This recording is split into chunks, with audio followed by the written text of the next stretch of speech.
War of the Worlds.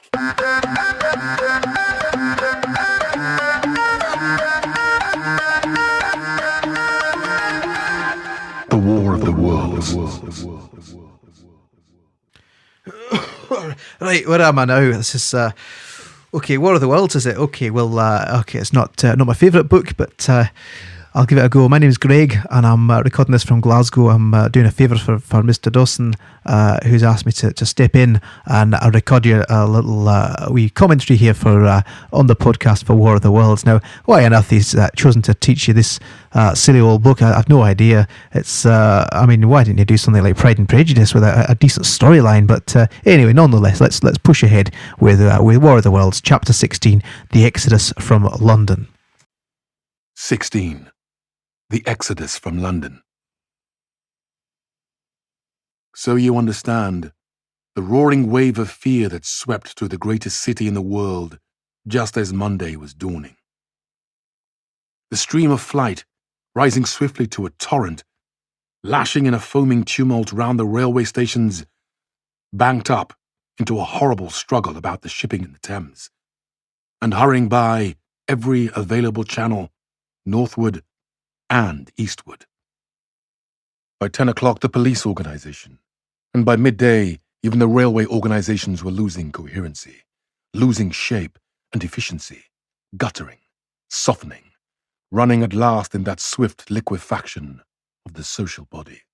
Aye, well, you can't say that he doesn't pack it all in here. I mean, there's plenty going on in this paragraph to start off with on chapter 16. So you've got the time marker there of Monday, just to remind us of the chronology, really, of the time span of this novel.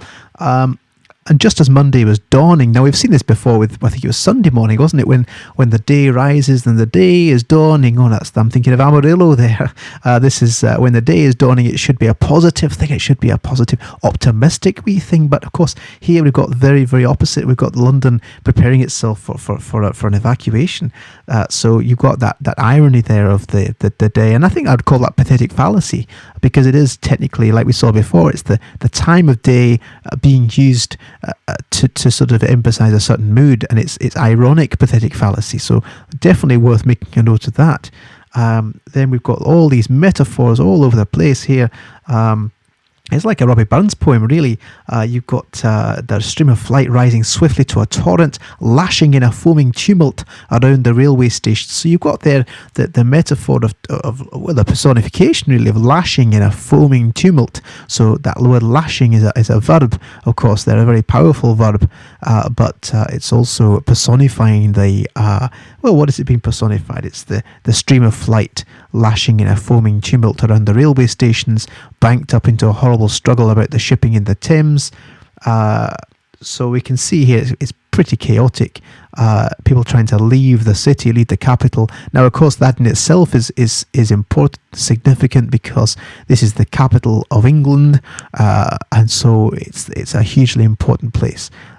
People are leaving the capital. It suggests chaos. It suggests the end of the world as far as the Britons are concerned.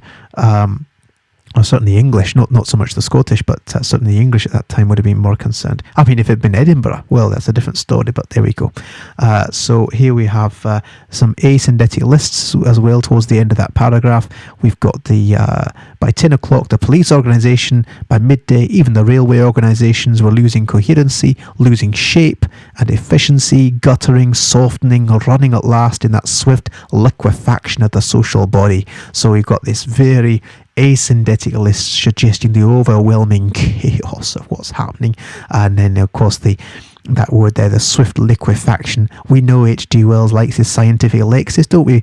And of course there he's using it to suggest that the social body, humanity itself, is liquefying. It's sort of melting into this.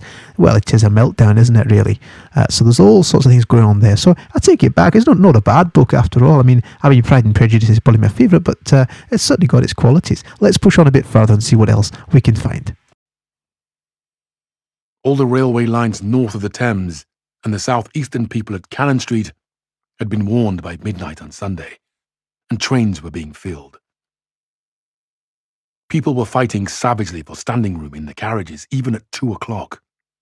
By 3, People were being trampled and crushed, even in Bishopsgate Street.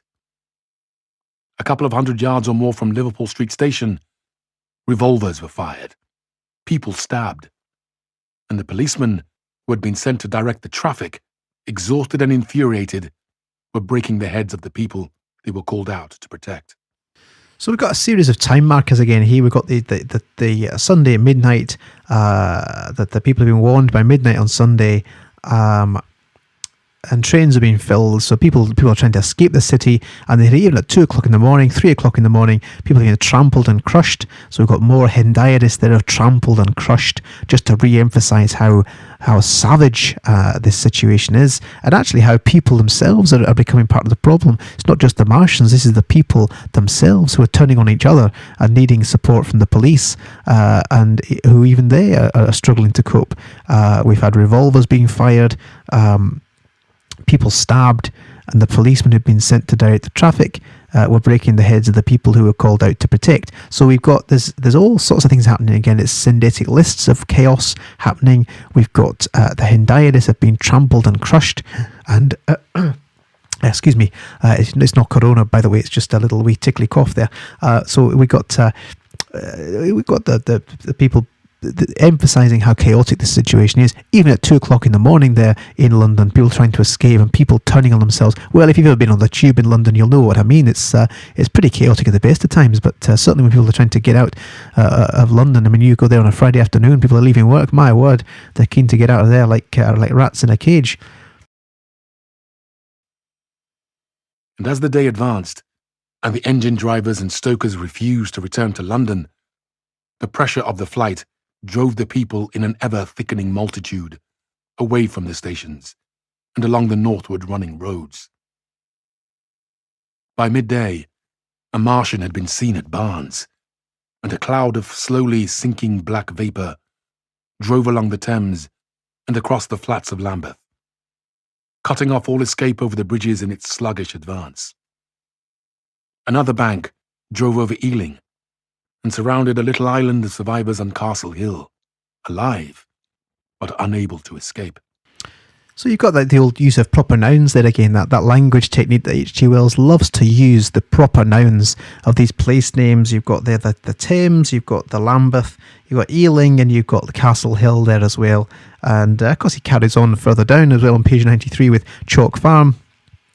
And so Edgware Road. So every time you see it, I'm not going to stop every time I see a proper noun. I mean, that'd be ridiculous. But if you wouldn't mind, just see, as you see a place name of a place, you'll see a capital letter there. You could just label it, couldn't you, for yourselves? You don't need me to stop and tell you every single time. Surely, I think you're better than that. After a fruitless struggle to get aboard a North Western train at Chalk Farm, the engines of the trains that had loaded in the goods yard there ploughed through shrieking people, and a dozen stalwart men fought to keep the crowd from crushing the driver against his furnace. My brother emerged upon the Chalk Farm road, dodged across through a hurrying swarm of vehicles, and had the luck to be foremost in the sack of a cycle shop. Okay, so we're back again with the brother here, the narrator's brother, and that's a really important narrative device. We've mentioned it before. I know Mr. Dawson's mentioned it to you before in one of the previous chapters, but here we've got the brother of the narrator, and he was what allows the narrator to tell us what's happening in London. Of course, the narrator's not in London. He's still in Surrey with the curate, and he's there for some time, which in itself is an important aspect of the novel we come to in a few chapters. But here we need to know what's happening in the capital, and how does H.G. Wells get us there? Well, he has a convenient brother who is in the capital, experiencing things firsthand, trying to get on a train at Chalk Farm. He can't get on a train at Chalk Farm. He's too busy and he's turned away. So having the brother there as a foil is a really, really important narrative technique. It's quite a simple narrative technique, but it's worth certainly mentioning if it comes up in the exam. It's well worth looking for. Everybody in the country will be talking about metaphors and similes till they're coming out their ears, but not all of them will be talking about character foils and narrative structure. You mind my words. So well worth writing this down so that you'll be ahead of the curve when it comes to next summer when you're answering your exam. The front tire of the machine he had got was punctured in dragging it through the window, but he got up and off, notwithstanding, and with no further injury than a cut wrist. The steep foot of Haverstock Hill was impassable, owing to several overturned horses, and my brother struck into Belsize Road. So he got out of the fury of the panic, and skirting the Edgware Road, reached Edgware about 7. Fasting and wearied, but well ahead of the crowd. Along the road, people were standing in the roadway, curious, wondering. He was passed by a number of cyclists, some horsemen, and 2 motor cars. A mile from Edgware, the rim of the wheel broke, and the machine became unrideable. He left it by the roadside and trudged through the village. There were shops half opened in the main street of the place, and people crowded on the pavement and in doorways and windows, staring, astonished, at this extraordinary procession of fugitives that was beginning. He succeeded in getting some food at an inn. For a time he remained in Edgware, not knowing what next to do. The flying people increased in number. Many of them, like my brother, seemed inclined to loiter in the place. There was no fresh news of the invaders from Mars. At that time the road was crowded, but as yet far from congested. Most of the fugitives at that hour were mounted on cycles, but there were soon motor cars, hansom cabs, and carriages hurrying along, and the dust hung in heavy clouds along the road to St. Albans. Okay, so notice he's describing the people now as fugitives, and these are Londoners. They've been described as fugitives. They've been reduced to fugitives. We've seen this before with Wells, reducing people down to very simple, quite unflattering descriptions of people, whether they're like wasps in a nest or like a flock of sheep. And here you have. They've been described as fugitives, which as suggests they're criminals, which of course they're not criminals. They're just Londoners trying to get out of the place, but they're doing it in such a chaotic and sometimes foolhardy sort of way that they're a little bit like fugitives. So again, we've got H.G. Wells dehumanizing the London population there. And what else can we say about it? Well, we're now very much in the narrative of the brother. You can see how he sort of shifted across there.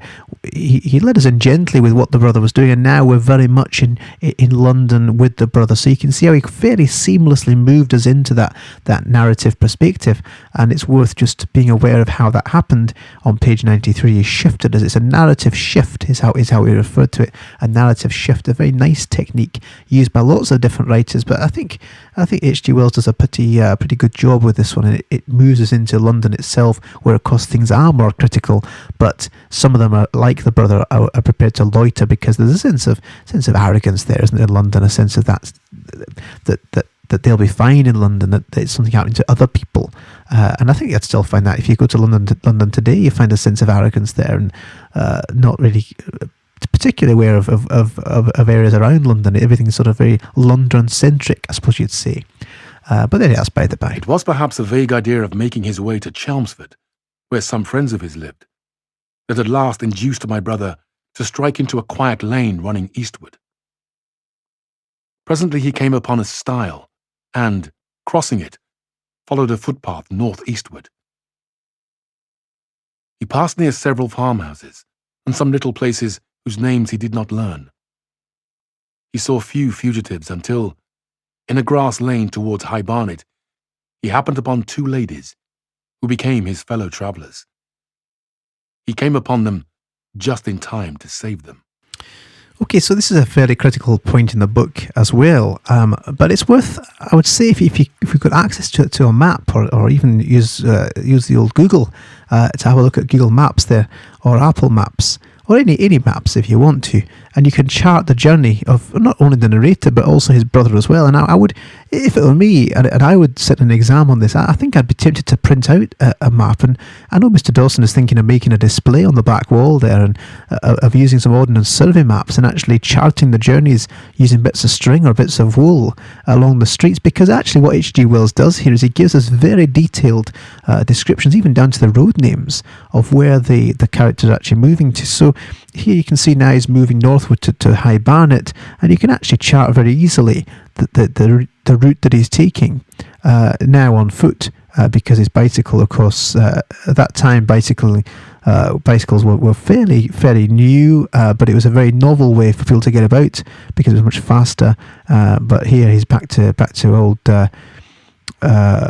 walking on his feet, and but you see he's now come upon these two ladies who are two important characters. There aren't many female characters in the book. Some would say it's a very masculine, chauvinist book even. I wouldn't say that personally, but some people have done. And I think actually this next section might disprove that a little bit, because these two ladies are very, very important characters, and one of whom particularly is a very important character, and she is a very strong female character who actually saves the brother's life. So we have a very strong, empowered female character. So, you can put that in your pipe and smoke it, can't you? But see what you think about this next section. He heard their screams and, hurrying round the corner, saw a couple of men struggling to drag them out of the little pony chaise in which they had been driving, while a third, with difficulty, held the frightened pony's head. One of the ladies, a short woman dressed in white, was simply screaming. The other, a dark, slender figure, slashed at the man who gripped her arm with a whip she held in her disengaged hand. So you see what I was saying there about the empowered lady in this scene, and these two ladies are actually foils of each other, because H.G. Wells is trying to give us some representation here about all kinds of people affected. Now, he doesn't need to include these two ladies at all, but he does do, because he gives us a real slice of life, and of course that would include people from all aspects of society, old, young, male and female. And excuse me, that persistent cough again.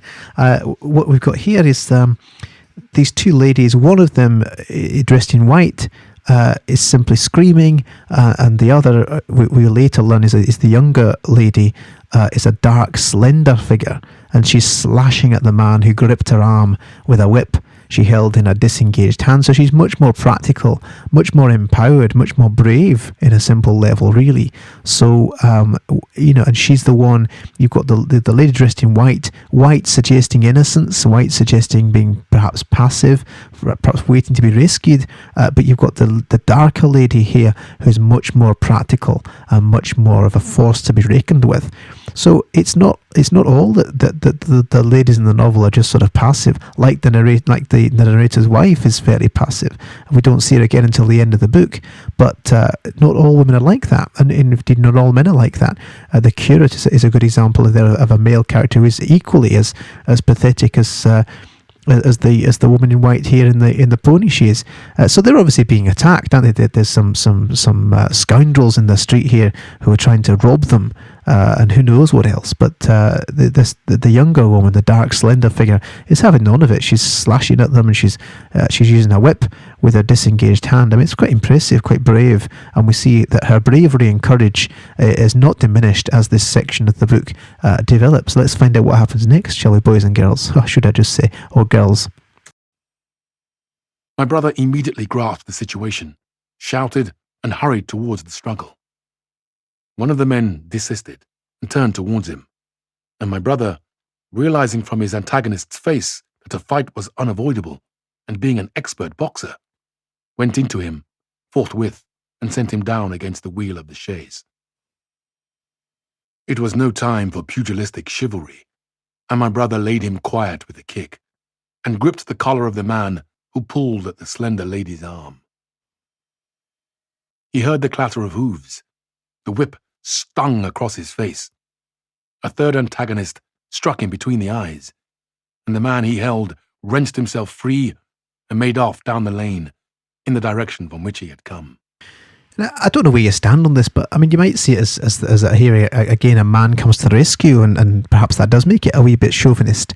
But I don't think he's exactly a hero figure. I think that the young lady comes out sort of as more empowered in a way. But I think that's just realistic, isn't it? I think that's what would happen. Really, is that somebody would step in and provide some support. You'd hope so, wouldn't you?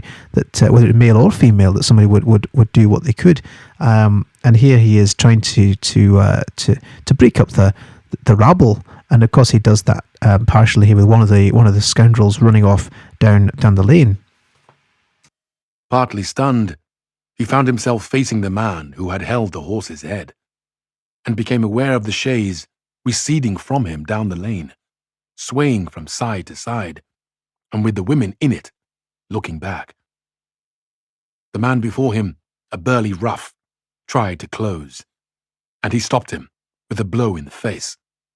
Then, realizing that he was deserted, he dodged round and made off down the lane after the chaise, with the sturdy man close behind him, and the fugitive, who had turned now, following remotely. I don't know what your sensibility is like, but I found this quite a tense part of the novel here. This is quite active and dynamic for this sort of novel. It's not an action novel. It's not really a thriller.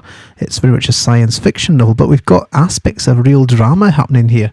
We've got this burly rough hit him in the face, and then he races off down the lane after the chase, and the brother does, and with their sturdy man close behind him, and the fugitive who'd turned now following remotely. So he's being chased by two big burly roughs.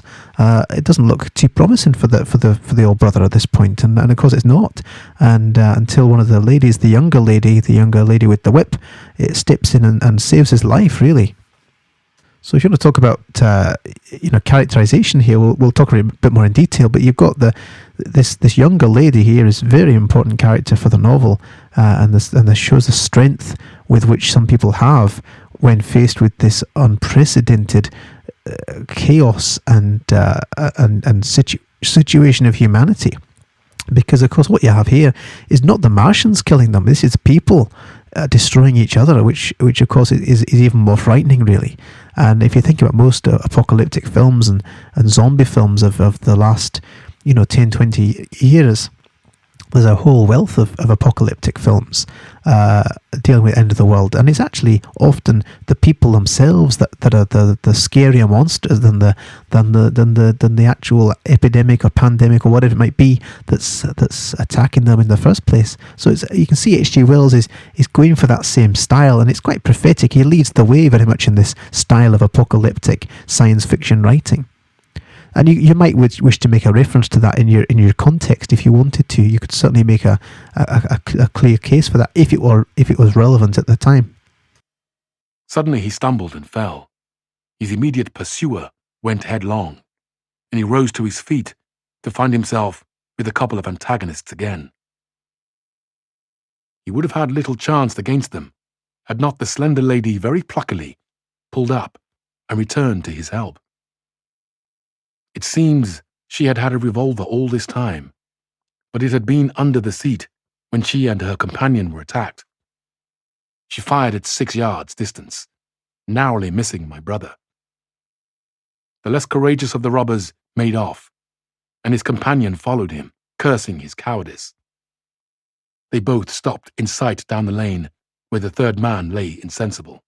Now, this is one of these sections where it may well come up in the exam. I mean, it's such an important point of the book, but it doesn't mention the Martians at all because actually, as I said before, it's more about the horror of humanity really, rather than the Martians themselves. But that's not to say the exam board won't go for that angle in the exam that you're going to have. We just don't know. But I think it's certainly an important part of the book and well worth having notes on. Look on page 95 here, if you're in this copy of the book, the Penguin Classics copy, look at the way in which she's described. The slender lady pluckily pulled up and returned to his help. She had a revolver, it's under her seat, and she shoots at 6 yards distance, narrowly missing my brother. This is tense stuff. She's got the most powerful weapon that any of the main characters have had so far in the book. So if you want to look at empowered women, you've got one right here with the younger lady, Miss Elphinstone, she's called, and we find out more about her in a few pages' time. But this is important for characterization. She saves the narrator's brother. Now, the narrator's brother conveniently is a proficient boxer, but even he, or an expert boxer, I think it's described on page 94. But even he is overwhelmed by the sheer size and the fact he's outnumbered by these roughs, and so she saves his bacon, saves his life by shooting the pistol, and of course off they go. "Take this," said the slender lady, and she gave my brother her revolver. "Go back to the chaise," said my brother, wiping the blood from his split lip. She turned without a word. They were both panting, and they went back to where the lady in white struggled to hold back the frightened pony. The robbers had evidently had enough of it. When my brother looked again, they were retreating. "I'll sit here," said my brother, "if I may." And he got up upon the empty front seat. The lady looked over her shoulder. "Give me the reins," she said, and laid the whip along the pony's side. In another moment, a bend in the road hid the three men from my brother's eyes. So, quite unexpectedly, my brother found himself panting, with a cut mouth, a bruised jaw, and blood-stained knuckles, driving along an unknown lane with these two women. And so what a strange turn of events for the brother there, and also for the reader. You've got the acidotic list of things that have happened to him there. So my brother found himself panting, with a cut mouth, a bruised jaw, and blood-stained knuckles, driving along an unknown lane with these two women. So you've got that acidotic list. It really describes how quickly and dynamically these events are changing. A few moments ago, he was absolutely fine, although a bit tired because his bicycle had broken, but now here he has been beaten up and his life saved, we can assume, by these two women, and he's now driving along with these two lasses to an unknown lane. He doesn't know where he's going, and they've sort of they've helped each other, and they've become a unit. So there's a bit of human solidarity here in the face of what is otherwise chaos in amongst other people. So there's hope and there's optimism here that I think H.G. Wells is trying to highlight, the fact that actually there are good people in spite of what we see with the chaos and the rioting, really, in the eagerness to leave London. So we've got these three characters now, and we're as a narrative device, we're really intrigued, I think, as to see what's going to happen next with these two women that the narrator's brother has now met and fallen in with. He learned they were the wife and the younger sister of a surgeon living at Stanmore, who had come in the wee small hours from a dangerous case at Pinner, and heard at some railway station on his way of the Martian advance. He had hurried home, roused the women, their servant had left them 2 days before, packed some provisions, put his revolver under the seat, luckily for my brother, and told them to drive on to Edgware, with the idea of getting a train there. He stopped behind to tell the neighbours. He would overtake them, he said, at about 4:30 in the morning, and now it was nearly 9, and they had seen nothing of him. They could not stop in Edgware because of the growing traffic through the place, and so they had come into this side lane. That was the story they told my brother in fragments when presently they stopped again, nearer to New Barnet.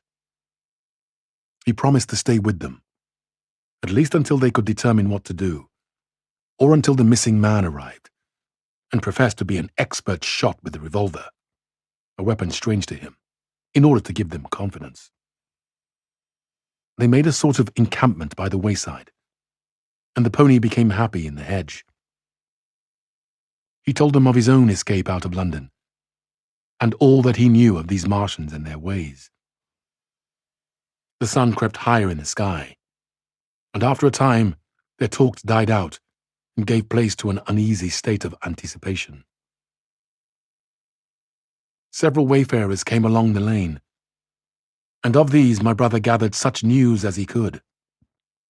Every broken answer he had deepened his impression of the great disaster that had come on humanity, deepened his persuasion of the immediate necessity for prosecuting this flight.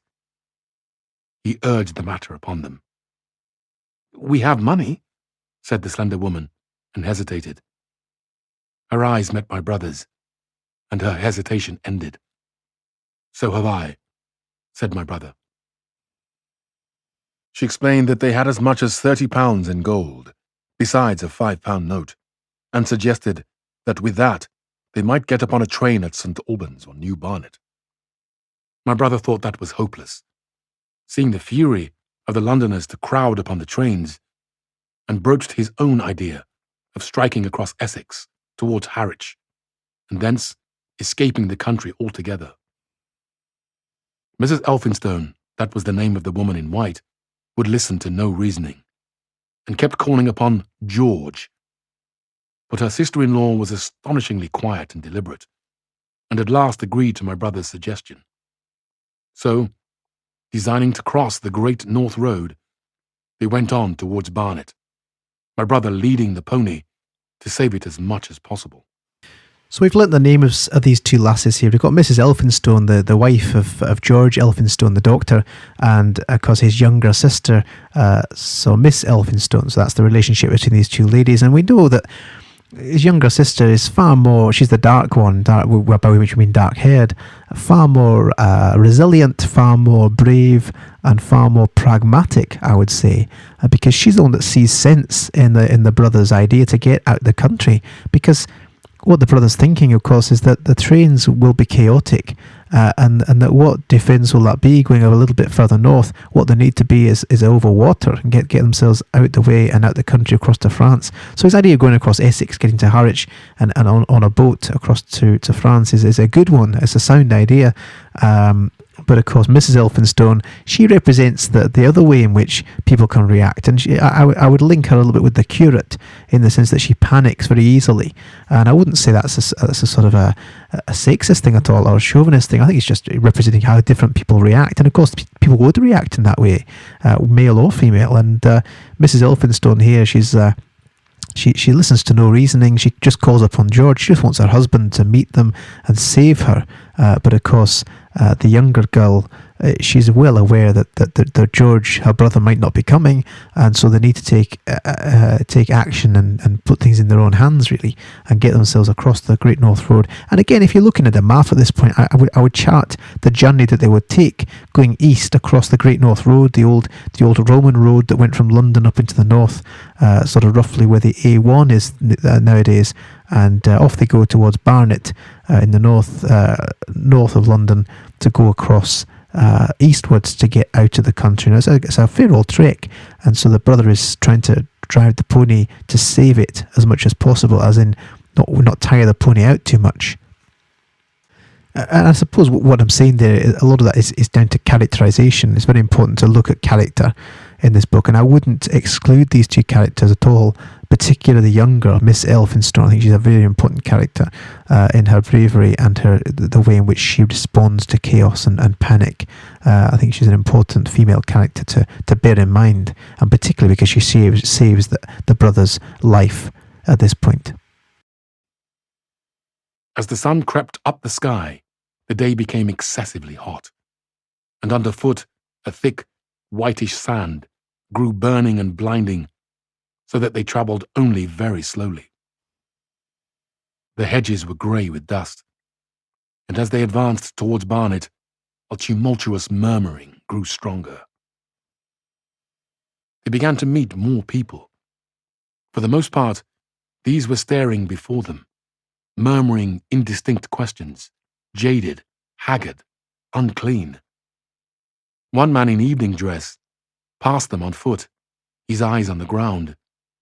They heard his voice, and, looking back at him, saw one hand clutched in his hair and the other beating invisible things. His paroxysm of rage over, he went on his way without once looking back. So if you want a good example of representation here, you've got a character here, a male character, for what it's worth, and he's clearly not coping with the stress and the panic, and these paroxysms. I mean, what that means is just a sudden outburst, a sudden sort of spasmodic, a spasming, what a funny word that is, a spasm of movement, and he's sort of, he's just enraged and frustrated with the situation. So you've got this, not just female characters in panic, but you've got male characters as well. This is realistic, this is how it would be, and you only have to look at the recent events, and I'm speaking now on the, what date is it today? It's must be the 24th of April, 2020. We're in the middle of lockdown, and just in case you're listening to this down the line, people do respond in different ways in stressful situations. So this is what's called representation, character representation. And so H.G. Wells is giving us a real slice of life and making this seem very, very authentic and realistic, which is so important for a novel of this type. As my brother's party went on towards the crossroads to the south of Barnet, they saw a woman approaching the road across some fields on their left. carrying a child and with 2 other children. And then past a man in dirty black, with a thick stick in one hand and a small portmanteau in the other. Then round the corner of the lane, from between the villas that guarded it at its confluence with the high road, came a little cart, drawn by a sweating black pony and driven by a sallow youth in a bowler hat, grey with dust. There were 3 girls, East End factory girls, and a couple of little children crowded in the cart. "This'll take us round, Edgewell?" asked the driver, wild-eyed, white-faced. And when my brother told him it would, if he turned to the left, he whipped up at once, without the formality of thanks. So just another brief point really about the characterisation here. We've got all walks of life, all types of characters, all mingling in together to try and leave London. And you've got these factory workers, East End factory workers, trying to get north as well, with the little children crowded in the cart. So you've got this real slice of life all mixing together to try and get out of London. I think the point of this is really just to emphasise the amount of people from all over the London area trying to get northward to get away from the creatures. So you can see how very quickly London's gone from a position of arrogance and indifference to suddenly chaos as people realise the true nature of what's happening to them. My brother noticed a pale grey smoke or haze rising among the houses in front of them, and veiling the white facade of a terrace beyond the road that appeared between the backs of the villas. Mrs. Elphinstone suddenly cried out at a number of tongues of smoky red flame leaping up above the houses, in front of them, against the hot blue sky. So just a wee point there about the personification of the flames, the tongues of smoky red flame leaping above the houses in front of them against the hot blue sky. So you've got that personification. We've seen it used before by H.G. Wells. It may just be a coincidence. He may just like that phrase, but it certainly brings to life that idea of flames, and it suggests, I don't know, it creates a more frightening image, I think, having the idea that flames are sort of alive in a way. So that's a language technique of personification. The tumultuous noise resolved itself now into the disorderly mingling of many voices, the gride of many wheels, the creaking of wagons, and the staccato of hooves. The lane came round sharply, not 50 yards from the crossroads. "Good heavens!" cried Mrs. Elphinstone. "What is this you are driving us into?" My brother stopped, for the main road was a boiling stream of people. I'll just take the opportunity to stop it there and just, I mean, it's such a strong phrase. This is the Great North Road that they're trying to cross to get east. So they're going from west to east, the north of London, and going across the Great North Road. And it's a boiling stream of people, a torrent of human beings rushing northward, one pressing on another. It's such a figurative phrase, a boiling stream of people. And I mean, it's sort of scientific in a sense. You can imagine how in a boiling flask of water, you've got the molecules banging into each other and trying to sort of escape. And here you've got the same thing happening with the people in the road. And then followed straight away by another torrent in the same semantic field of water, a torrent of human beings rushing northward. So you've got all these people rushing from, well, if you imagine on a compass, you're heading east, and you've got all these people to your right coming from the south, heading north, going across your path, and very hard for them to cross the road because of all this torrent, this boiling stream of people.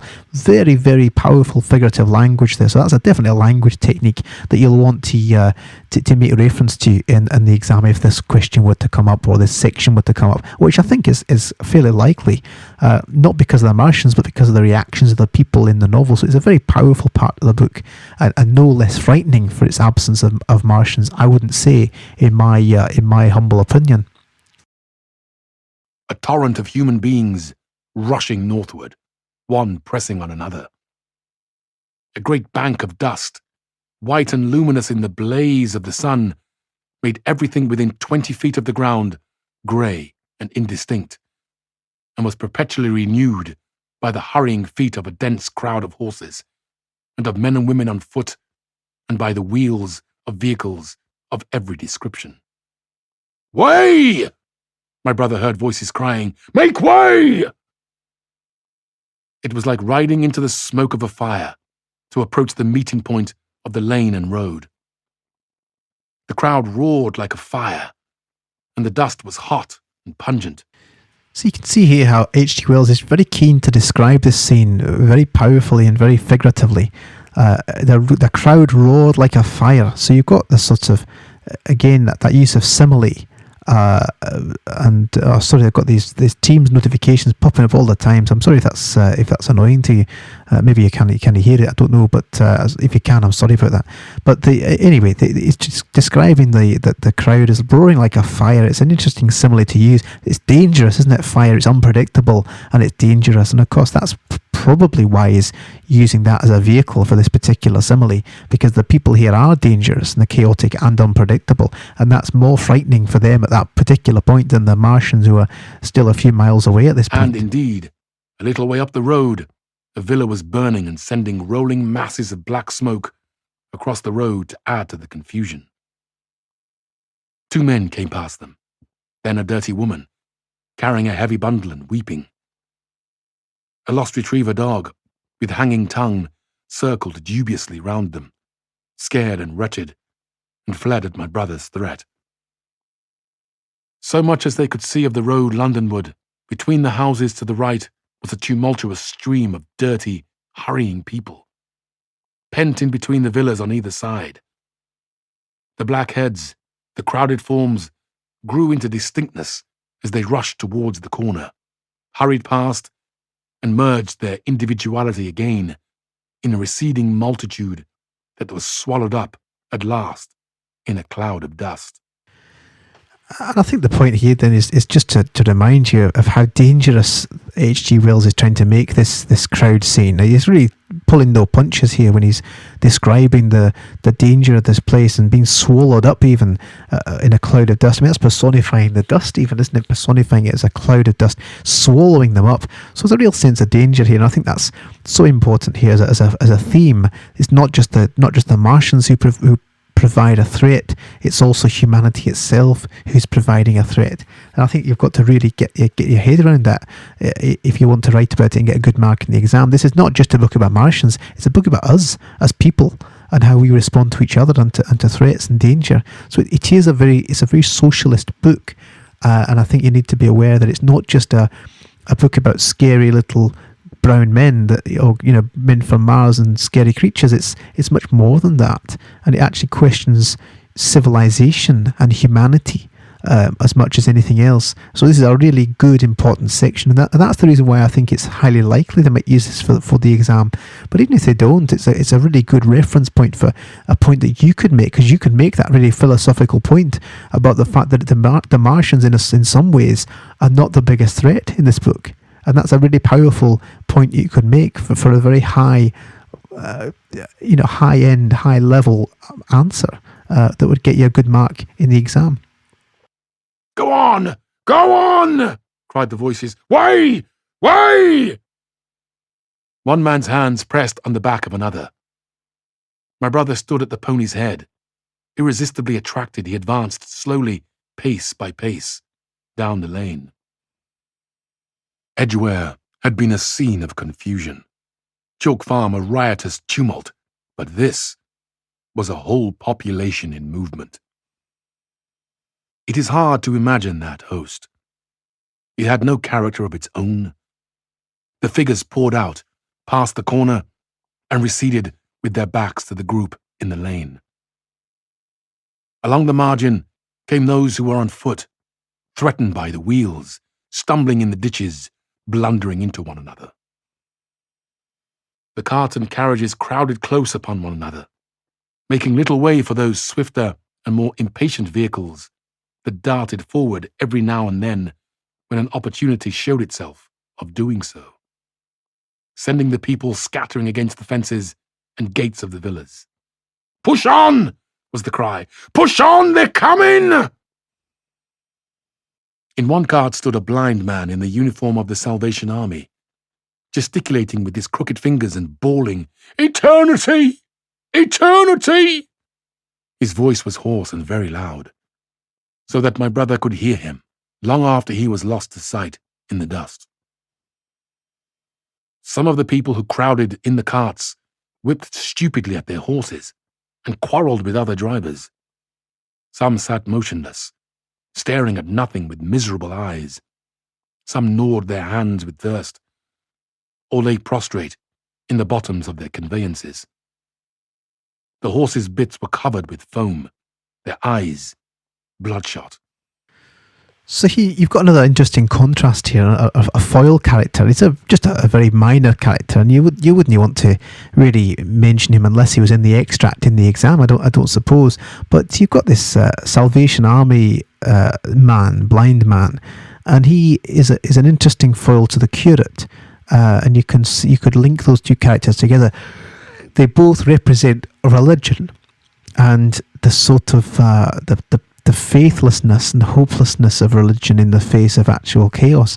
So you've got here, he's bawling eternity. His voice was hoarse and very loud. He's one of these sort of evangelical types. You might have seen them in the town centre, sort of shouting out that, the end is nigh, the end is nigh, save us all, sort of thing. And you see these types, and he's one of them, and he's really lost his faith here. He's sort of, presumably he's shouting eternity from the book of Revelation in the Bible, in the Old Testament.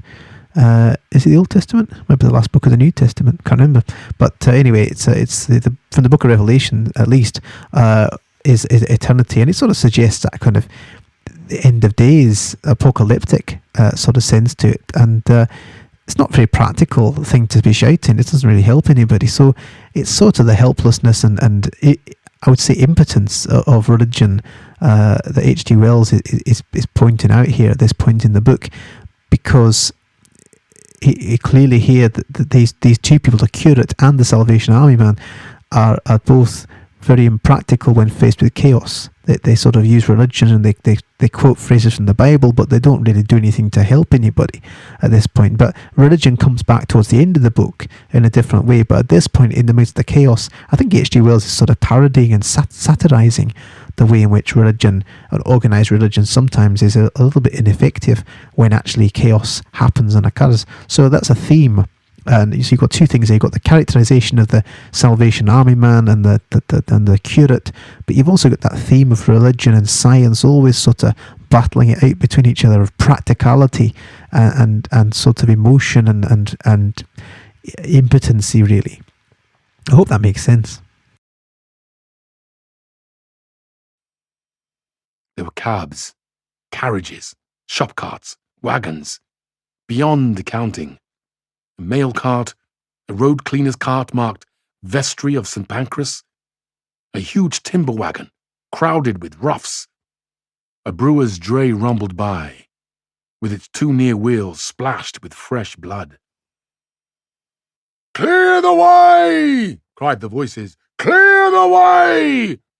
Eternity! Eternity!" came echoing down the road. There were sad, haggard women tramping by, well-dressed, with children that cried and stumbled, their dainty clothes smothered in dust, their weary faces smeared with tears. With many of these came men, sometimes helpful, sometimes lowering and savage. Fighting side by side with them pushed some weary street outcast in faded black rags, wide-eyed, loud-voiced and foul-mouthed. So a lot of this sort of speaks for itself, really. You've got this very chaotic situation, the kind of all types of people who are gathered around in this situation. So you've just got the types of people, really, and even just back up to the top of page 99, you've got even the horses are tired and exhausted and bloodshot with their eyes. But just back down again to where we're up to, you've got the polysyndeton, the polysyndetic list of well, actually, no, hang on, let me just check it. This is an asyndetic list, isn't it? So you've got the faded black rags, wide-eyed, loud-voiced, and foul-mouthed. Yeah, it's an asyndetic list because you've got the appearance of faded black rags. They're wide-eyed, loud-voiced, and foul-mouthed. They're swearing, they're shouting.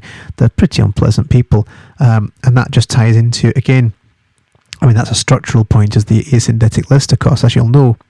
But it also ties into that idea about humanity and the ugliness of humanity faced with that stressful situation. there were sturdy workmen thrusting their way along, wretched, unkempt men, clothed like clerks or shopmen, struggling spasmodically. A wounded soldier, my brother noticed, men dressed in the clothes of railway porters, one wretched creature in a nightshirt with a coat thrown over it.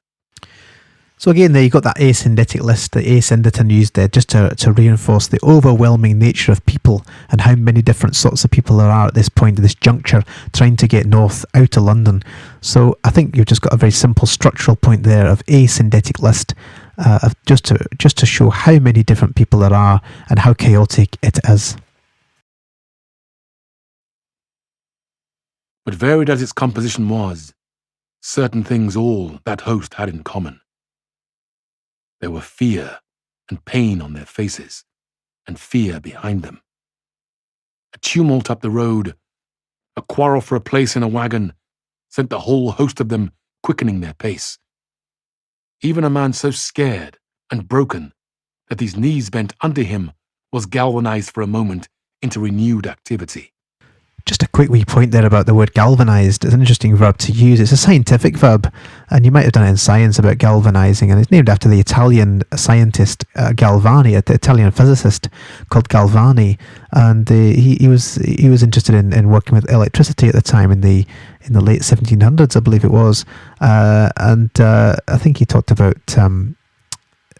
as a side issue, bioelectricity is not hardly relevant here particularly, but about the electricity found within people. But that's by the by. What it means here is that if you galvanise something, you make it stronger. So if you galvanise a metal, you use electrolysis to make it resistant to rust, and it's named after Galvani, the scientist, and it's about making something stronger and more resilient. And it's no coincidence that H.G. Wells likes to lean on a little bit of scientific lexis, and even there his verb choice is actually a metaphoric verb choice, because galvanised is actually a metaphor. So you've got a language point there, and a lot of whiffly waffle there on my part about where it comes from. But you're welcome. You're welcome to it. The heat and dust had already been at work upon this multitude. Their skins were dry, their lips black and cracked. They were all thirsty, weary, and footsore.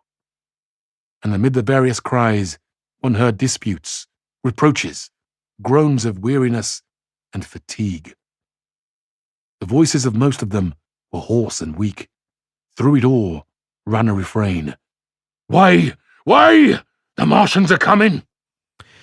So you've got this... It refers to as a refrain, and a refrain is a musical term, isn't it? And it means a repeating section of a song. Usually a chorus is a repeated section. And you've got this direct speech here of people, this shouting, way, the Martians are coming. And you've got that. It kind of happens all the way through this section. You've had it recurrently through all the way to this chapter, really, since they got into the pony chaise and they're riding east. And I suppose the effect really is just to give us that sense of authenticity again, that realism. You're hearing the real voices of people, the way they're shouting, the way they're screaming at each other, and the direct speech puts us as the reader immerses us right into the action. And it's really important there to hear the voices, and it's H.G. Wells putting us into that scene, really. So very important to always refer to, if you find some speech and some dialogue, always analyse the dialogue and use that word dialogue, because it's a really important narrative technique. Again, some people in the country won't analyse that in the exam, but I'd really like you to do that, and I'm sure Mr. Dawson would as well, because you really need to talk beyond the basics of just language. You need to look at the whole nuts and bolts, really, the belt and braces of literature and how it's put together. And of course, dialogue is a hugely important part of that. And here you've got that direct speech, usually in exclamations. So you've got the exclamatory speech, I would say. So EXCLAMATORY, exclamatory, which just means exclamation marks and shouting. So nearly every word, every line is exclamatory here, and it just shows the chaos and the confusion of people and the scariness, actually, of the people in this situation. It's a terrifying scene. Few stopped and came aside from that flood. The lane opened slantingly into the main road with a narrow opening, and had a delusive appearance of coming from the direction of London. Yet a kind of eddy of people drove into its mouth. Weaklings elbowed out of the stream, who for the most part rested but for a moment before plunging into it again. A little way down the lane, with two friends bending over him, lay a man with a bare leg, wrapped about with bloody rags. He was a lucky man to have friends. A little old man, with a grey military moustache and a filthy black frock coat, limped out and sat down beside the trap, removed his boot. His sock was blood-stained, shook out a pebble, and hobbled on again. And then a little girl of 8 or 9, all alone, threw herself onto the hedge, close by my brother, weeping. "I can't go on. I can't go on." My brother woke from his torpor of astonishment and lifted her up, speaking gently to her, and carried her to Miss Elphinston. So soon as my brother touched her, she became quite still, as if frightened.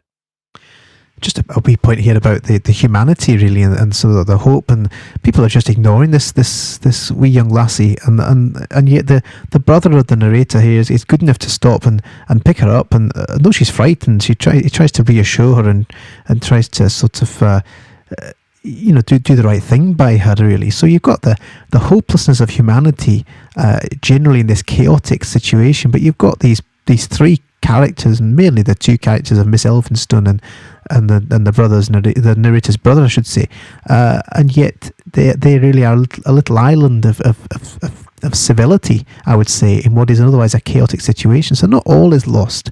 There are glimmers of hope, I think, for humanity here. And I think that's what H.G. Wells clings on to, and I think it's important that it's the younger characters who tend to be the most supportive here. There's a lot of faith in the younger people.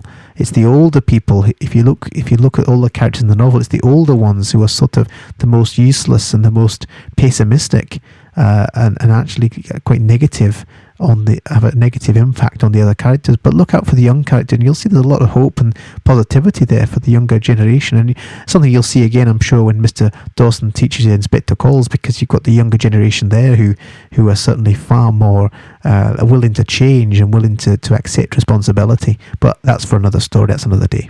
"Ellen!" shrieked a woman in the crowd with tears in her voice. "Ellen!" And the child suddenly darted away from my brother, crying, "Mother!" "They are coming," said a man on horseback, riding past along the lane. "Out of the way there!" bawled a coachman, towering high. And my brother saw a closed carriage turning into the lane. The people crushed back on one another to avoid the horse. My brother pushed the pony and chaise back into the hedge, and the man drove by and stopped at the turn of the way. It was a carriage, with a pull for a pair of horses, but only one was in the traces. My brother saw dimly through the dust that two men lifted out something on a white stretcher and put it gently on the grass beneath the privet hedge. One of the men came running to my brother. "Where is there any water?" he said. "He's dying fast, and very thirsty. It is Lord Garrick." "Lord Garrick?" said my brother. "The Chief Justice? The water," he said. There may be a tap," said my brother, "in some of the houses. We have no water. I dare not leave my people." The man pushed against the crowd towards the gate of the corner house. "Go on," said the people, thrusting at him. "They are coming! Go on!" So this is a point to make if this extract comes up in the exam. It's not one that you'd really make at any other time, but you've got this dialogue here between these two people, and it's what's called stickamithia. Stickamithia, and it means very short-lined dialogue, usually only one or two words or one line per character. So it's spelt, so stickamithia is spelt STICHOMYTHIA, stick, looks like stitch, stickomythia. And I'm not sure where my accent went there for stickomythia, but I think it's come back again now. So it's a funny word to say in Scottish. So sticking with you, and it just reinforces the speed and the rapidity, the pace in which these characters are speaking. There's an urgency here, of course there is, because Lord Garrick is dying fast. Now, this is a real life reference to somebody at the time. It's sort of, again, H.G. Wells blending fact with fiction to make it more frightening and more real. So you've got a bit of that as well, but it's also showing the impotence and the powerlessness. No matter how much money you have, if you're a lord, if you're a peer, it doesn't matter, because if you're in that situation and you're going to get killed, everyone's in the same boat, really. So it's a bit of a socialist comment there as well about the fact that everybody, from the very poorest of people to here we have Lord Garrick being vulnerable to not only the Martians but each other and humanity. So there's a bit of a socialist point to be made there as well. That's a thematic point, if you want to mark it as a thematic one. But the sticking with here is a very structural technique as well. So that's worth marking on there, if you wouldn't mind.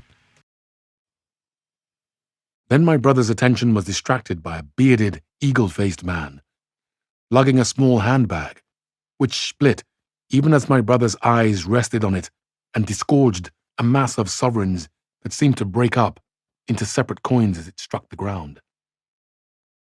They rolled hither and thither among the struggling feet of men and horses.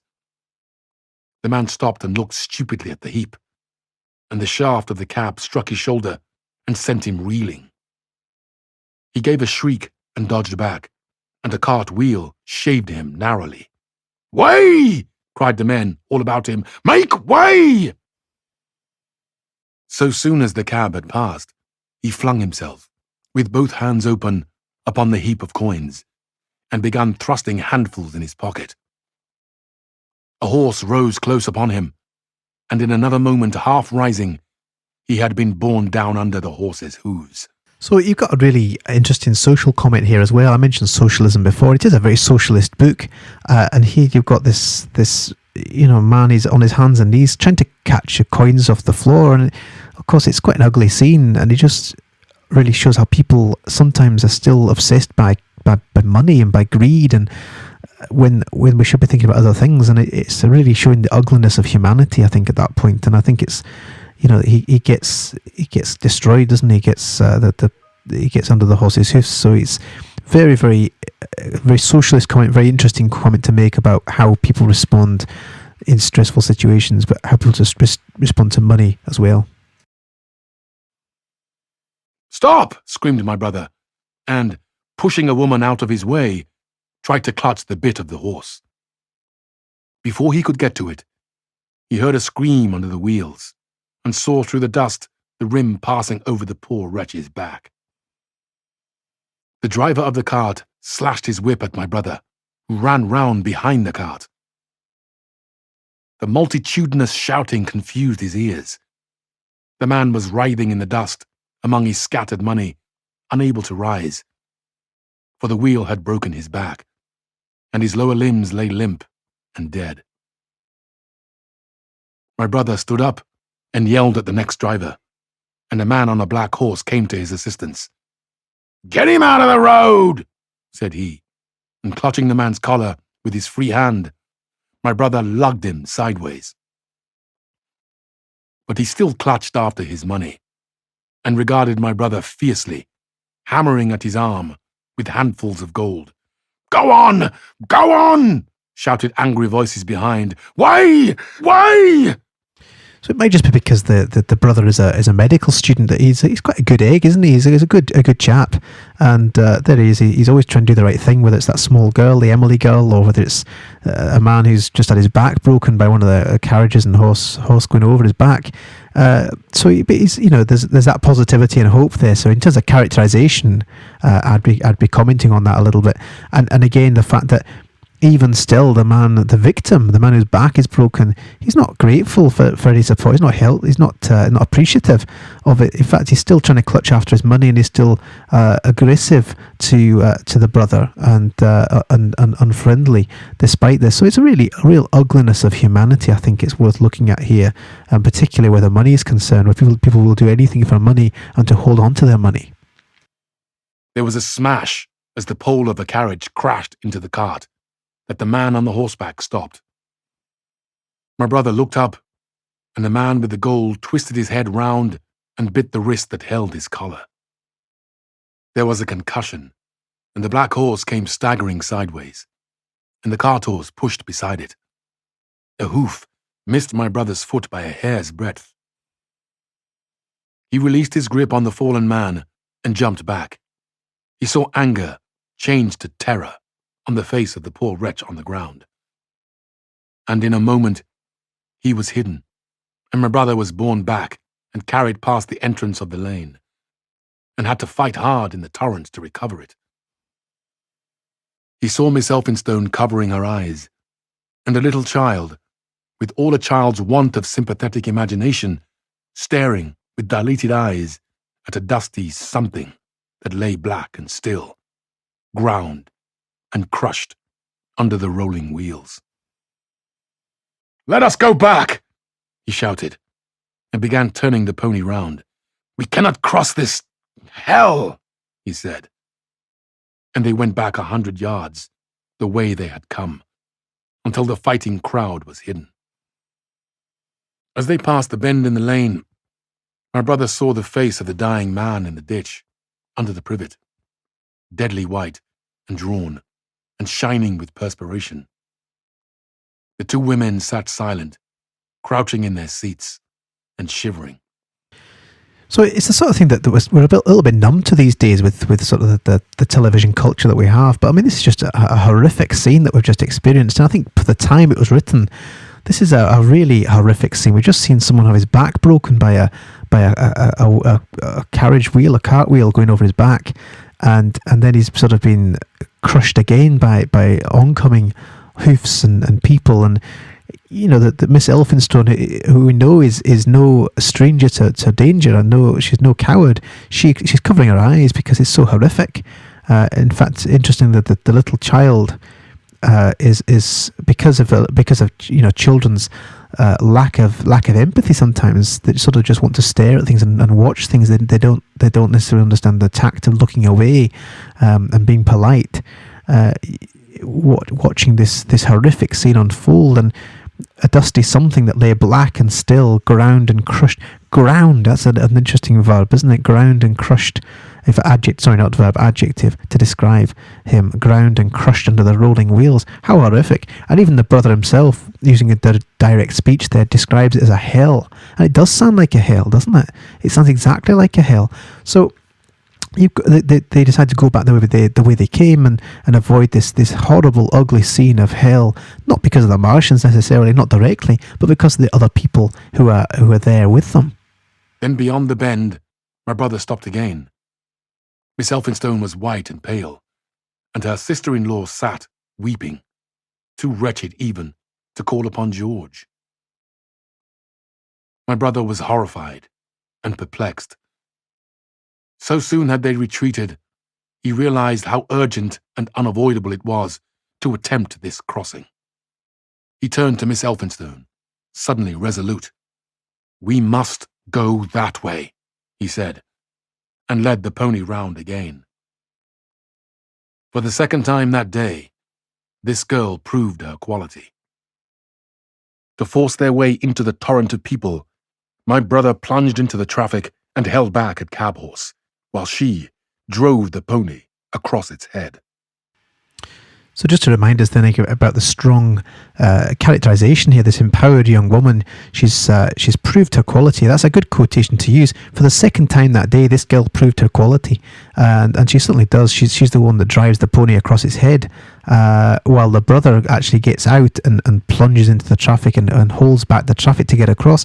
So they work together, these two, because she knows she has to be strong. She knows there's no place for weakness here. She has to be strong and resolute. That's what I was saying before. She's a really strong character, well worth having in your character bank to refer to. And if she comes up in the exam, then that's all to the good, because she's a really great character to be able to write about. There's not a great deal to say, certainly beyond this chapter. She's gone, but just and that's why this book's so easy to write about in some respects, because you have these little bits that are so easy to write about, but there's not the complexity of having to follow them across a whole novel like you might have in other books. To be fair, like Pride and Prejudice, much more complex to write about. This is far more simple, and that therefore makes it easier to tackle in an exam situation.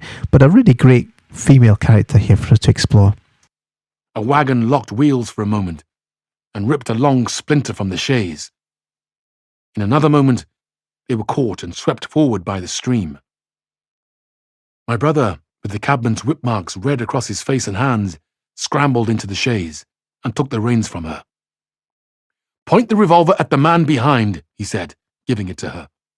"If he presses us too hard, no, point it at his horse."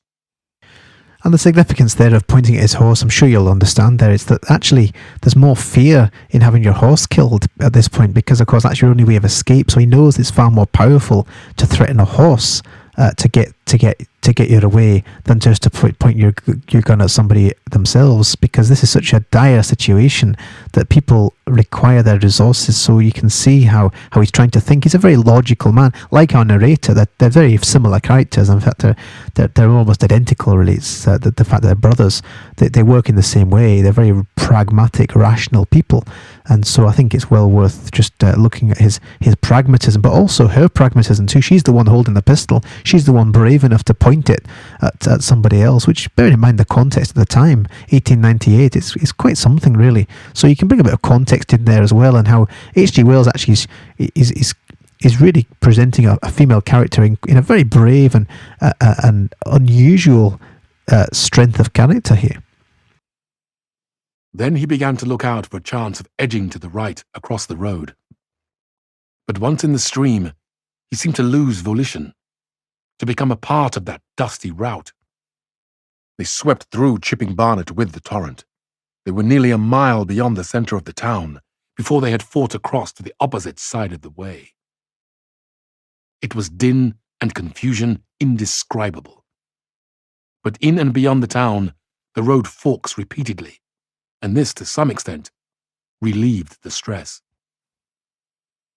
They struck eastward, through Hadley, and there, on either side of the road, and at another place further on, they came upon a great multitude of people, drinking at the stream, some fighting to come at the water. And further on, from a hill near East Barnet, they saw two trains running slowly, one after the other, without signal or order. Trains swarming with people, with men even among the coals behind the engines, going northward along the Great Northern Railway. My brother supposed they must have filled outside London, for at that time the furious terror of the people had rendered the central termini impossible. Near this place they halted for the rest of the afternoon, for the violence of the day had already utterly exhausted all three of them. They began to suffer the beginnings of hunger. The night was cold, and none of them dared sleep. And in the evening, many people came hurrying along the road nearby their stopping place, fleeing from unknown dangers before them and going in the direction from which my brother had come.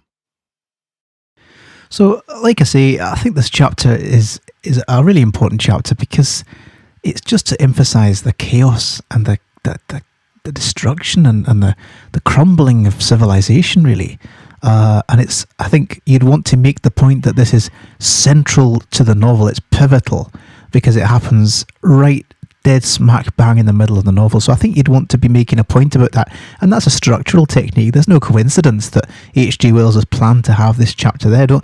Don't be under any illusions about this as a coincidence. He's crafted this novel. He'll have redrafted and put these sections in the right order. Now, partly it's chronological. This needs to happen because, of course, these are the events that are happening to him as he goes on his journey, and the brother too. But I think it's significant that it's in the middle of the chapter, middle of the book, in the middle of the narrative, that you've got this contrast between the threat of the Martians and the external threat of the Martians and the internal threat of humanity itself.